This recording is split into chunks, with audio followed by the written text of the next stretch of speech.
Assalamualaikum warahmatullahi wabarakatuh. Selamat datang di mata kuliah Teknologi dan Sistem Informasi.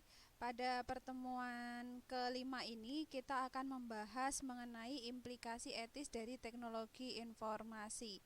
Ini adalah materi yang akan kita bahas setelah minggu kemarin kita membahas materi mengenai sumber daya komputasi dan komunikasi.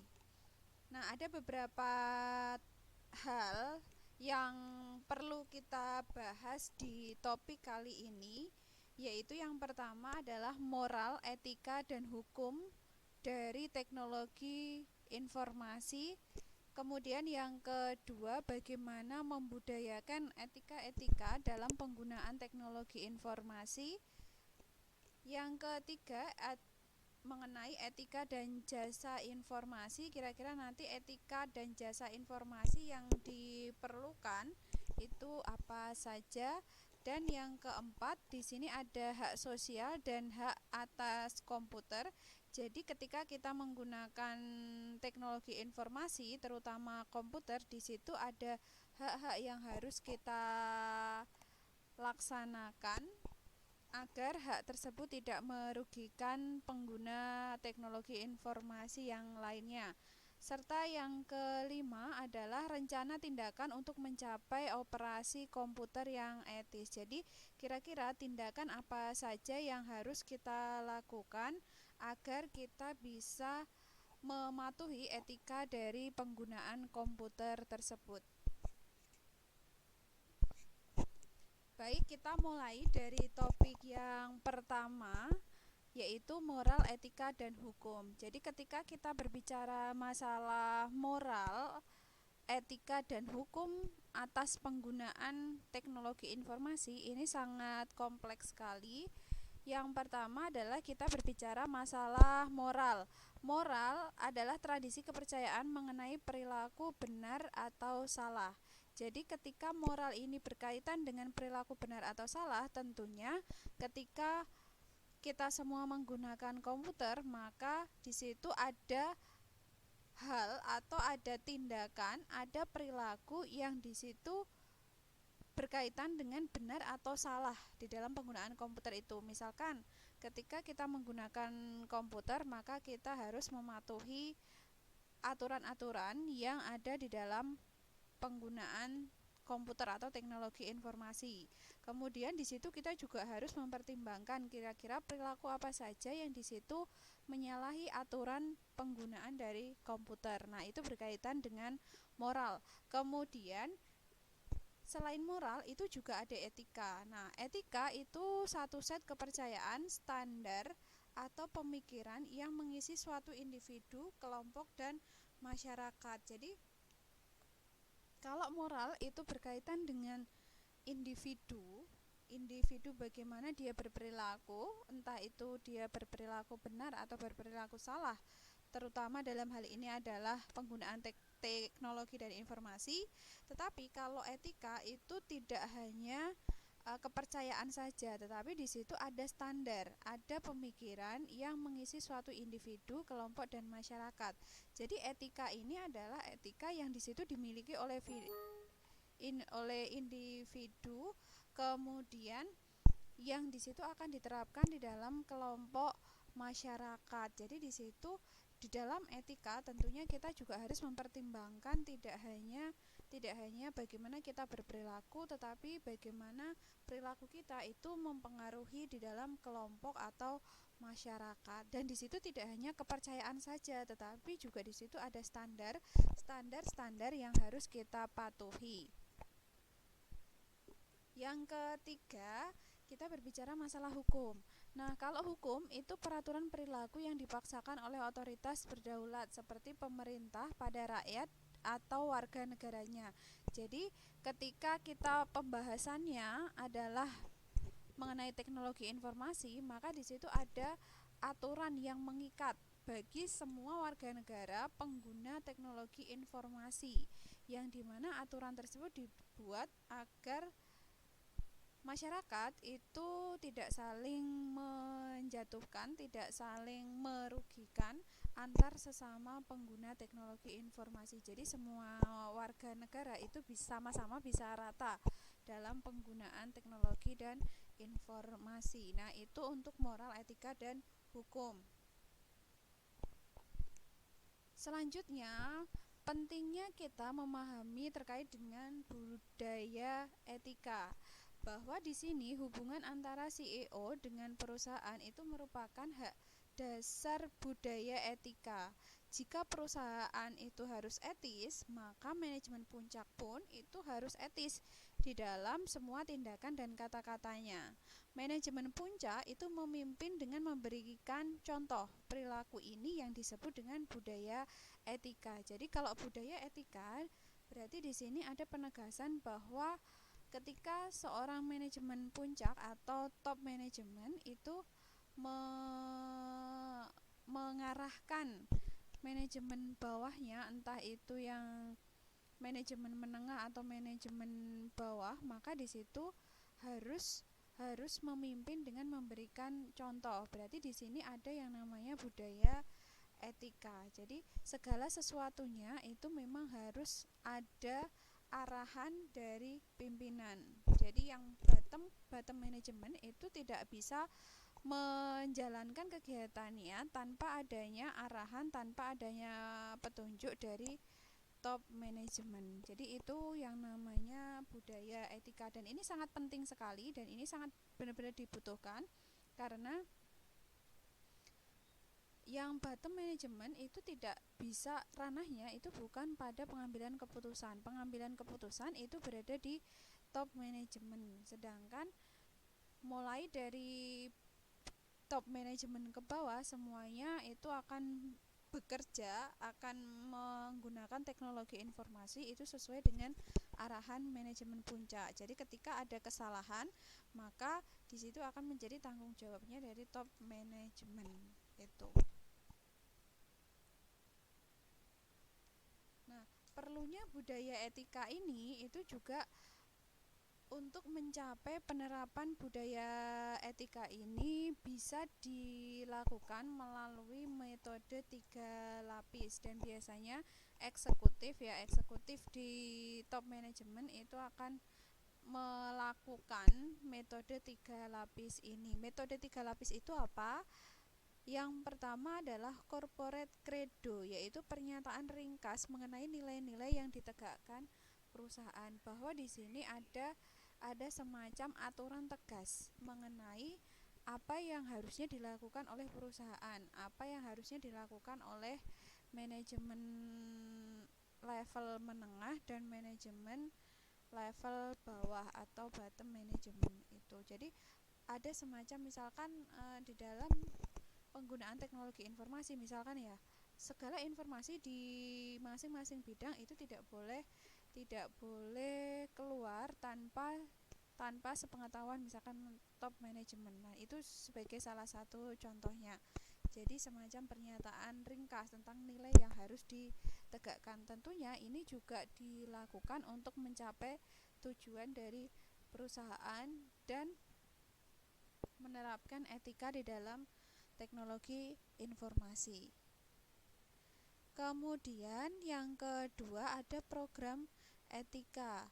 Program etika itu suatu sistem yang terdiri dari berbagai aktivitas yang dirancang untuk mengarahkan pegawai dalam melaksanakan corporate credo. Jadi kalau program etika itu adalah sistemnya. Kalau corporate credo itu nilai-nilainya yang nanti akan dikembangkan di program etika. Kalau program etika itu adalah sebuah sistem. Jadi sistem itu adalah kesatuan dari unsur-unsur yang saling melengkapi untuk mencapai suatu tujuan. Artinya di situ sistem-sistem yang dirancang itu mengarahkan pegawai untuk melakukan nilai-nilai yang di situ harus ditegakkan di dalam perusahaan. Tentunya nilai-nilai dalam perusahaan itu antara perusahaan satu dengan perusahaan yang lain akan memiliki nilai-nilai yang berbeda. Yang ketiga ada kode etik perusahaan. Nah, kode etik perusahaan itu juga tentunya kalau ini berkaitan dengan teknologi informasi, tentunya setiap perusahaan itu juga akan kode etik perusahaan ini, jadi kode etik perusahaan antara perusahaan satu dengan perusahaan yang lain tentunya berbeda ya. Nah, kalau kita berbicara masalah kode etik perusahaan, itu kode etik itu kayak semacam pedoman pedoman internal ya, internal perusahaan yang di situ berlaku mengikat.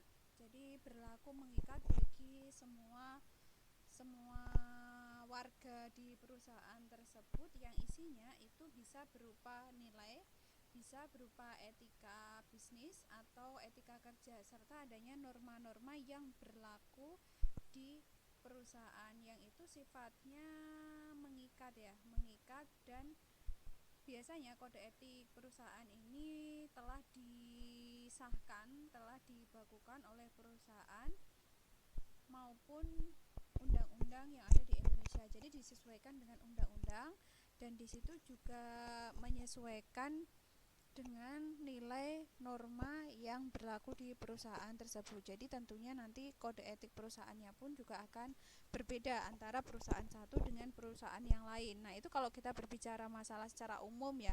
Jadi kalau misalnya kita berbicara masalah teknologi informasi, tentunya juga nanti akan berbeda lagi. Jadi misalnya kode etik perusahaan terkait dengan penggunaan teknologi informasi, misalkan berarti di situ seperti yang sudah saya contohkan, misalnya tidak boleh ada kebocoran informasi antar bidang. Jadi kalau misalnya antar bidang atau antar departemen itu membutuhkan informasi dari departemen lain, berarti harus mendapatkan persetujuan dari top manajemen atau eksekutif. Nah, itu pentingnya budaya etika di dalam perusahaan. Nah, selanjutnya etika dan jasa informasi. Etika komputer itu suatu analisis mengenai sifat dan dampak sosial teknologi komputer serta formulasi dan justifikasi kebijakan untuk menggunakan teknologi tersebut secara etis. Nah, etika komputer definisi ini dikemukakan oleh James Moore. Jadi bahwa yang namanya etika itu seperangkat analisis tentang sifat dan dampak sosial dari penggunaan TI. Nah, kalau ini kita sudah mengarah kepada teknologi informasi yaitu komputer, dan di etika ini itu juga terdapat berbagai formulasi serta justifikasi kebijakan terkait dengan penggunaan teknologi tersebut secara etis. Artinya kenapa di sini perlu adanya etika komputer, karena jika kita berbicara masalah komputer, tentunya komputer ini menjadi bagian yang krusial ya, apalagi di era pandemi COVID-19 ini, bahwa penggunaan teknologi informasi itu menjadi kebutuhan yang primer bagi kita saat ini. Nah, tentunya kalau di sini kita menggunakan komputer dan mengakses teknologi informasi tanpa disertai etika, maka di situ akan menimbulkan permasalahan tidak hanya bagi kita, tetapi juga bagi pengguna komputer yang lainnya. Itu.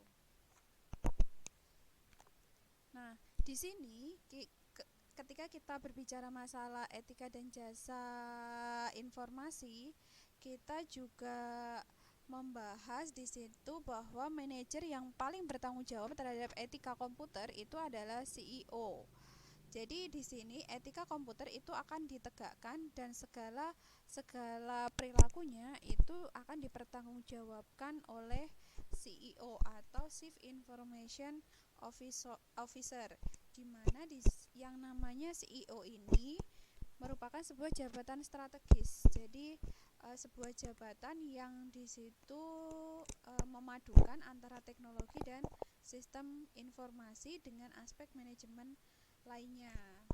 Di sini tujuannya adalah untuk memberikan dukungan maksimal terhadap pencapaian dukungan serta tujuan organisasi. Jadi CEO ini adalah sebuah jabatan yang di situ berfokus pada teknologi dan sistem informasi, yang mana di setiap departemen atau bidang itu pasti membutuhkan CEO ini. Jadi membutuhkan yang namanya teknologi dan sistem informasi. Nah, kira-kira itu apa? Jadi CEO di sini tanggung jawabnya diantaranya adalah melakukan perencanaan, kemudian penyelarasan, penyiapan, implementasi dan evaluasi teknologi informasi dan komunikasi di dalam suatu organisasi. Jadi kalau kita contohkan, misalkan kalau di UNES yaitu CEO-nya adalah BPTIK. Jadi ketua BPTIK misalnya ada di situ.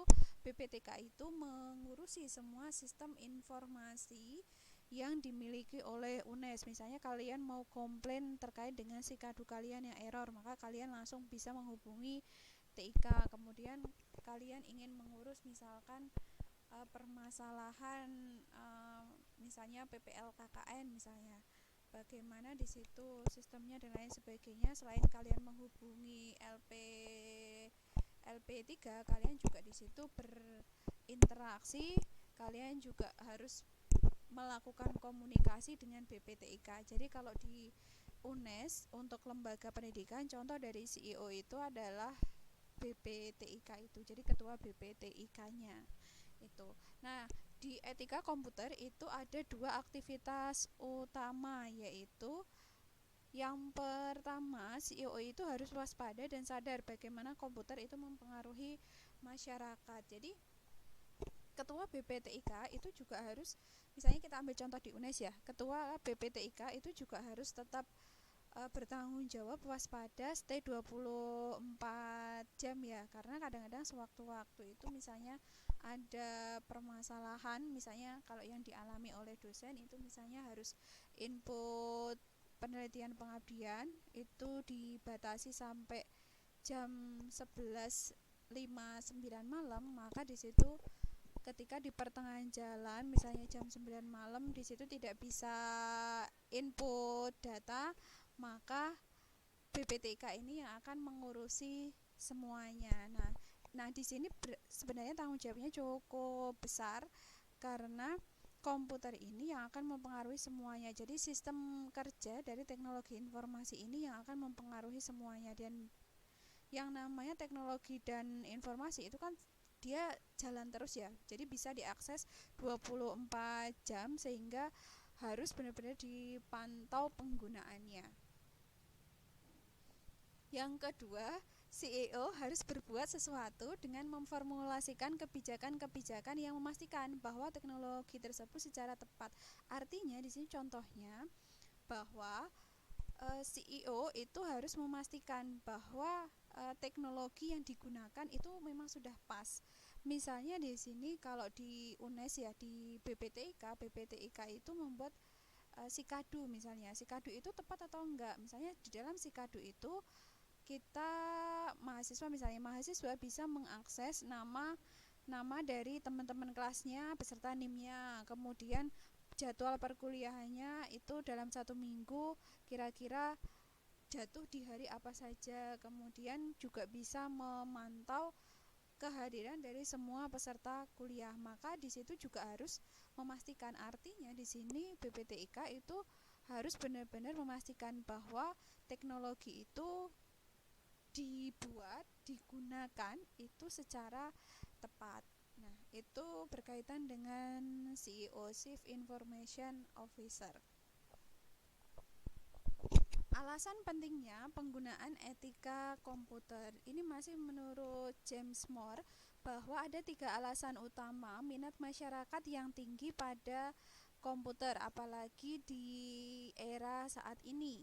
Yaitu alasannya yang pertama adalah kelenturan logika, di mana kelenturan logika ini adalah kemampuan memprogram komputer untuk melakukan apapun yang kita inginkan. Artinya di situ ketika kita mendapatkan tugas apapun itu, maka di situ komputer itu akan membantu, program komputer akan membantu kerja kita. Jadi misalnya kita mahasiswa itu ada tugas membuat video, maka di situ kita bisa mengakses program komputer. Misalnya kita akan membuat video misalkan dengan menggunakan KineMaster, atau kita bisa menggunakan program aplikasi yang lainnya. Kemudian yang kedua, faktor transformasi. Faktor transformasi ini yaitu komputer itu dapat mengubah secara drastis cara kita melakukan sesuatu. Ini sudah terlihat sekali kalau dulu pada tahun pada abad 19-an itu kita untuk membuat laporan misalnya kita masih menggunakan mesin ketik yang itu beratnya sangat berat ya, lumayan berat. Tetapi kalau sekarang kita diminta untuk membuat laporan itu kita sudah cukup memakai komputer, yang mana komputernya mungkin kita sudah menggunakan bentuknya adalah laptop yang sangat ringan, lebih ringan daripada komputer atau lebih ringan dari PC ya, personal komputer yang ada, dan lebih portable untuk dibawa kemana-mana. Artinya di situ bahwa sudah ada transformasi perkembangan komputer dari waktu ke waktu. Yang ketiga adalah faktor tak kasat mata, bahwa di sini semua operasi internal komputer itu tersembunyi dari penglihatan. Artinya kita tidak bisa melihat bagaimana sistem dari komputer itu berjalan, karena semua sistem dari komputer itu tak kasat mata. Jadi kita hanya dihadapkan pada hasil yang ditampilkan melalui layar monitor gitu. Jadi faktor ini akhirnya dari ketiga faktor itu, kelenturan logika, kemudian transformasi, dan faktor tak kasat mata ini membuka peluang pada nilai-nilai pemrograman yang tidak terlihat, perhitungan yang rumit yang tidak terlihat, dan penyalahgunaan yang tidak terlihat pula. Sehingga di situ dari alasan masyarakat yang cukup tinggi terhadap penggunaan komputer itulah memunculkan efek negatif terhadap berbagai peluang, berbagai hal, nilai-nilai pemrograman yang tidak kasat mata. Misalkan kalau kita di jurusan pendidikan ekonomi, jadi kita tidak fokus pada pemrograman komputer karena itu bukan bidang keahlian kita, maka kita bisa saja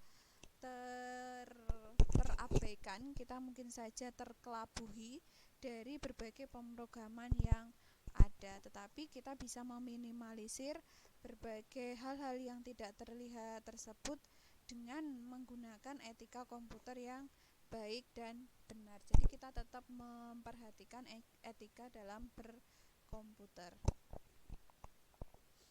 Nah, selanjutnya ada hak sosial dan komputer.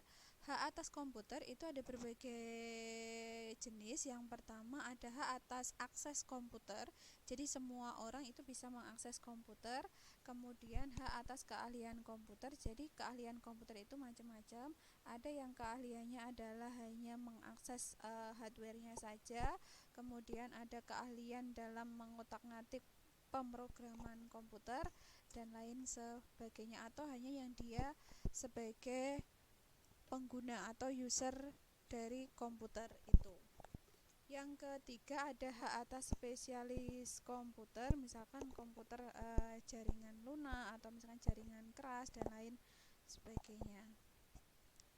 Dan yang keempat ada hak atas pengambilan keputusan komputer. Jadi kalau hak atas pengambilan keputusan komputer ini tentunya melibatkan berbagai hak ya, berbagai hak mulai dari hak akses, ada hak atas keahlian, ada hak atas spesialis, di mana nanti pada akhirnya pengambilan keputusan komputer itu bisa dilakukan tanpa merugikan dan tetap memperhatikan etika dari semua user komputer. Kemudian yang kedua, selain tadi ada hak sosial, ada hak atas komputer. Yang kedua ada hak atas informasi.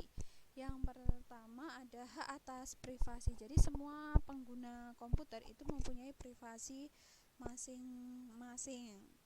Apalagi kalau kita dihadapkan pada etika kerja di dalam sebuah perusahaan, maka setiap anggota perusahaan itu mempunyai privasi atas penggunaan komputernya atas informasi yang dia miliki tanpa harus diketahui oleh orang lain.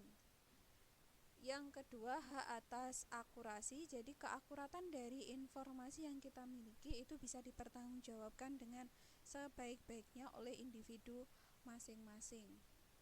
Yang ketiga, ada hak atas kepemilikan. Jadi kalau tadi informasi yang kita miliki itu juga punya hak, kita punya hak atas informasi tersebut. Jadi apakah informasi tersebut itu valid atau tidak, kita punya akses terhadap informasi tersebut. Yang keempat, ada hak atas akses. Jadi kalau akses ini juga selain individu punya akses, maka top manajemen itu juga punya akses di dalam penggunaan komputer karena semuanya berada di bawah kendali eksekutif atau top manajemen. Nah, selanjutnya selain ada hak sosial dan komputer, kita juga membahas mengenai kontrak sosial dalam jasa informasi, bahwa di dalam pembahasan kontrak sosial jasa informasi ini, komputer itu tidak akan digunakan untuk sengaja mengganggu privasi orang, bahwa setiap orang di situ tadi memiliki hak atas privasi, hak atas kepemilikan, hak atas akurasi, kemudian hak atas pengambilan keputusan, sehingga diharapkan komputer itu tidak akan mengganggu privasi dari orang lain. Tetapi setiap ukuran itu akan dibuat untuk memastikan akurasi pemrosesan komputer. Saya ambil contoh, misalnya kita masing-masing dari kita itu punya laptop masing-masing. Jadi di laptop kita tentunya adalah data-data itu adalah data-data yang berhubungan dengan diri kita. Jadi orang lain itu tidak punya hak untuk mengakses laptop kita. Apalagi misalnya laptop kita itu berisi tentang laporan tugas-tugas kuliah, di mana setiap orang atau setiap mahasiswa itu punya laporannya masing-masing. Tentunya kenapa kita punya hak atas privasi itu, jadi agar apa yang telah kita kerjakan itu tidak bisa diakses oleh orang lain. Selanjutnya ada hak milik intelektual, itu akan dilindungi. Jadi misalnya kita di situ mengembangkan sebuah program atau kita punya semacam karya, maka kita bisa melindungi karya-karya kita itu berdasarkan pada hasil yang telah kita peroleh. Jadi bukan merupakan plagiasi, bukan merupakan jiplakan dari karya orang lain, maka kita bisa memiliki hak atas kekayaan intelektual itu, dan ini bisa didaftarkan ke pemerintah. Nanti kita akan memiliki yang namanya hak atas kekayaan intelektual, itu bisa berupa macam-macam. Jadi bisa berupa buku, bisa berupa software, bisa berupa video, bisa berupa produk-produk yang lain yang semuanya bisa dihakikan. Jadi orang lain itu ketika akan mengklaim produk yang telah kita ciptakan itu tidak bisa, karena kita mempunyai hak atas kekayaan intelektual itu. Jadi bagi kalian yang punya produk atau punya sesuatu yang sudah kalian ciptakan, harapannya bisa segera dihakikan. Komputer itu dapat diakses masyarakat sehingga anggota masyarakat terhindar dari ketidaktahuan informasi. Jadi kalau kita berbicara masalah era milenial saat ini, tentunya semua orang itu bisa mengakses komputer. Jadi semua informasi itu akan lebih cepat tersampaikan, akan lebih cepat menyebar dari berbagai kalangan masyarakat, mulai dari masyarakat yang tidak tahu informasi. Dengan keberadaan komputer tersebut, maka masyarakat bisa mengetahui informasi secara cepat. Nah, di sini slide terakhir ada beberapa rencana tindakan untuk mencapai operasi komputer yang etis. Yang pertama adalah tetapkan aturan prosedur yang berkaitan dengan masalah-masalah seperti penggunaan jasa komputer untuk pribadi dan hak milik atas program serta data-data komputer. Jadi misalkan di dalam sebuah perusahaan itu harus ada aturan yang jelas. Kemudian yang kedua adalah jelaskan sanksi yang akan diambil terhadap pelanggar seperti teguran, penghentian, dan tuntutan. Artinya di sini bahwa ketika ada yang melakukan kesalahan atau pelanggaran terhadap penggunaan operasi komputer, maka sebaiknya diberikan teguran. Kemudian jika kesalahannya sudah terlalu besar, tingkatannya sudah tinggi, maka di situ bisa diambil tindakan hukum, yaitu berupa tuntutan. Yang ketiga, kenali perilaku etis. Jadi kita sebagai pengguna komputer tentunya harus memahami kira-kira perilaku atau etika dalam berkomputer itu seperti apa. Terlebih kalau misalnya kita sudah berinteraksi di dalam sebuah sistem kerja yang lebih kompleks, di mana kita tidak hanya berinteraksi dengan satu atau dua orang saja, tetapi juga di situ interaksi kita sudah mencapai ratusan bahkan ribuan orang, yang mana semuanya terhubung dengan yang namanya akses komputer. Kemudian yang keempat, fokuskan perhatian pada etika melalui program-program seperti pelatihan dan bacaan yang diisyaratkan. Artinya di sini ada semacam pengembangan keahlian kita dalam melakukan operasi komputer, bahwa kita bisa mengembangkan keahlian kita, misalnya kita meningkatkan skill melalui misalnya kita ikut pelatihan misalkan ikut pelatihan pemrograman, kemudian ikut pelatihan pembuatan video dan lain sebagainya. Atau misalnya kalau di kalangan saya itu ada yang namanya pelatihan pembuatan media ajar berbasis daring, karena eranya saat ini adalah sistem pembelajaran virtual atau online learning. Nah, yang kelima, promosikan UU Kejahatan Komputer dengan memberikan informasi kepada karyawan, bahwa di sini pemerintah itu sudah menetapkan undang-undang atas teknologi dan informasi. Jadi kalau ada segala sesuatu perilaku dalam berkomputer itu melanggar dari undang-undang tersebut, kita bisa melakukan tuntutan. Atau misalnya ada pihak lain, pihak eksternal perusahaan yang mana di situ misalnya merugikan perusahaan kita berkaitan dengan penyebaran informasi yang tidak sesuai atau kebocoran informasi perusahaan kita, maka kita bisa melakukan tuntutan karena adanya kebocoran informasi tersebut. Selanjutnya, simpan suatu catatan formal yang menetapkan pertanggungjawaban tiap spesialis informasi untuk semua tindakannya, dan kurangi godaan untuk melanggar dengan program-program seperti audit etika. Jadi di sini di sebuah perusahaan itu tetap ada yang namanya pertanggungjawaban untuk semua tindakan tak terkecuali dalam penggunaan komputer, bahwa perusahaan terutama eksekutif itu sepatutnya melakukan melakukan audit, melakukan penilaian, melakukan pengawasan terhadap semua penggunaan komputer, terutama mereka-mereka yang di situ sebagai pemegang kunci informasi inti dari perusahaan. Nah, selanjutnya, dorong penggunaan program-program rehabilitasi yang memperlakukan pelanggaran etika dengan cara yang sama seperti perusahaan mempedulikan pemulihan bagi alkoholik.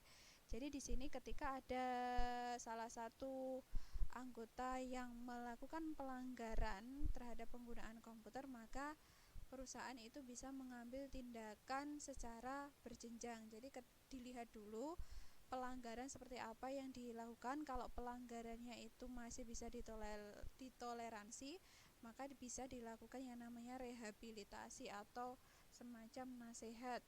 Bisa itu berupa teguran atau berupa misalnya semacam kalau tingkatannya lebih atas itu misalnya dipindah ditugaskan kayak gitu, atau yang lainnya. Kalau misalkan sudah levelnya sudah tingkat tinggi, bisa sampai kepada tuntutan gitu.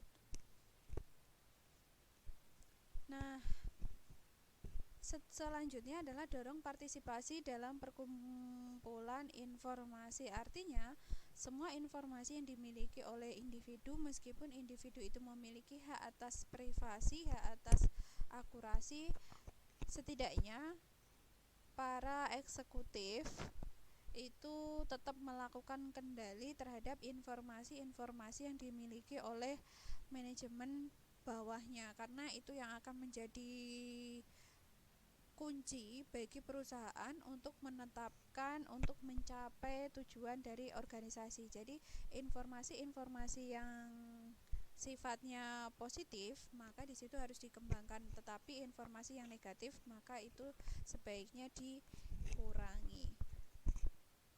Dan yang terakhir ini yang sudah menjadi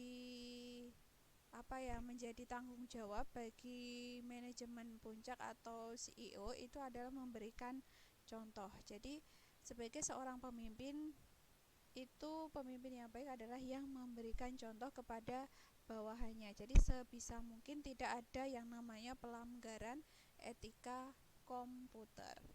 Oke, mungkin itu saja penjelasan dari saya untuk materi implikasi etis dari teknologi informasi dan komunikasi. Jadi yang bisa saya simpulkan bahwa di sini ada moral, etika, dan hukum dalam menggunakan komputer. Kemudian di situ ada hak-hak juga, hak atas komputer, ada hak atas informasi yang harus dihormati antara satu individu dengan individu yang lainnya. Dan yang terakhir kesimpulannya adalah sebagai seorang eksekutif yang berada di top manajemen, maka di situ sudah sepatutnya kita memberikan contoh kepada bawahan kita agar kita dan bawahan kita itu bisa mencapai tujuan organisasi secara maksimal. Demikian penjelasan dari saya. Terima kasih. Wassalamualaikum warahmatullahi wabarakatuh.